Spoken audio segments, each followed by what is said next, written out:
Hi children, third class పిల్లలందరికీ good morning నాన్న. మనం థర్డ్ క్లాస్లో వన్ వర్డ్ ఆన్సర్స్ నేర్చుకున్నాం నాన్న. మొన్నటి వీడియోలో, నిన్న వీడియో రాలేదు కదా, మొన్నటి వీడియోలో వన్ వర్డ్ ఆన్సర్స్ నేర్చుకున్నాము. ఈరోజు జతపరచండి, మ్యాచింగ్ నేర్చుకుందాం.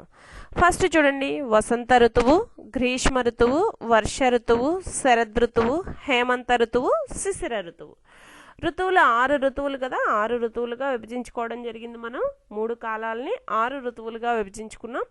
ఆ 6 ఋతువుల్లో జరిగే మార్పుల గురించి మనం ఇప్పుడు తెలుసుకుందాం. ఫస్ట్ వన్ చూడండి, వసంత ఋతువు. ఇక్కడ చూడండి, చెట్ల ఆకులు రాలిపోతాయి, వర్షాలు ఎక్కువ, మంచు కురుస్తుంది, చెట్లు చిగురుస్తాయి, ఆకాశం నిర్మలంగా ఉంటుంది, వేడిగాలులు వేస్తాయి. ఇక్కడ వసంత ఋతువులో ఏం జరుగుతుంది? చెట్లు చిగురుస్తాయి. అందుకే చెట్లు చిగురుస్తాయి దగ్గర వసంత ఋతువు దగ్గర నెంబర్ ఎంత ఉంది నాన్న? 1. ఆ 1 వేసుకోవాలి ఇక్కడ. నెక్స్ట్ గ్రీష్మ ఋతువు. గ్రీష్మ ఋతువులో ఏం జరుగుతుంది? వేడి గాలులు వేస్తాయి. చూడండి, ఇక్కడ వేడి గాలులు వీస్తాయి దగ్గర 2 వేసుకోవాలి. నెక్స్ట్ వర్ష ఋతువు. వర్ష ఋతువులో ఏం జరుగుతుంది? వర్షాలు ఎక్కువ. ఇక్కడ 3 వేసుకోవాలన్న. శరద్ ఋతువు. శరద్ ఋతువులో ఏం జరుగుతుంది? ఆకాశం నిర్మలంగా ఉంటుంది, చక్కటి వెన్నెల కాస్తుంది అని మనం చెప్పుకున్నాం కదా, ఇక్కడ 4 వేసుకోవాలన్న. హేమంత ఋతువు. హేమంత ఋతువులో ఏం జరుగుతుంది? హేమంత ఋతువులో హిమబిందువులు అంటే మంచు బిందువులు ఎక్కువగా కురుస్తాయి, మంచు కురుస్తుంది, ఇక్కడ 5 వేసుకోవాలన్న. లాస్ట్ శిశిర ఋతువు. చెట్ల ఆకులు రాలిపోతాయి, 6 వేసుకోవాలి. ఇంకా మీకు కన్ఫ్యూషన్గా ఉంది అనుకుంటే మీరు లైన్స్ కూడా డ్రా చేసుకోవచ్చు నాన్న. వసంత ఋతువు, చెట్లు చిగురుస్తాయి.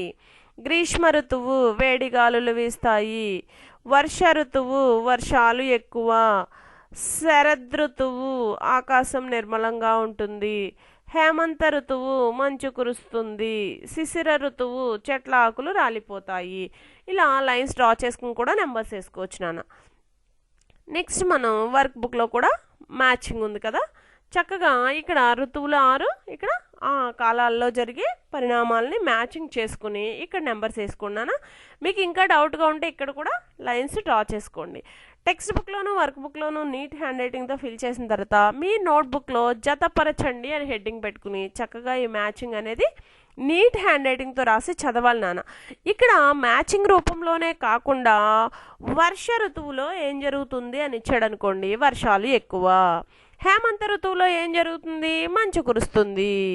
వసంత ఋతువులో ఏం జరుగుతుంది? చెట్లు చిగురుస్తాయి.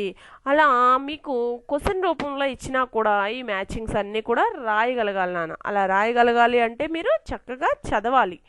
ఈ మ్యాచింగ్ని టెక్స్ట్ బుక్లో వర్క్ బుక్లో నీట్ హ్యాండ్ రైటింగ్తో ఫిల్ చేసి మీ నోట్బుక్లో నీట్ హ్యాండ్ రైటింగ్తో రాసి చక్కగా చదువుతారనుకుంటే ఈ వీడియోని ఎండ్ చేస్తున్నానమ్మా.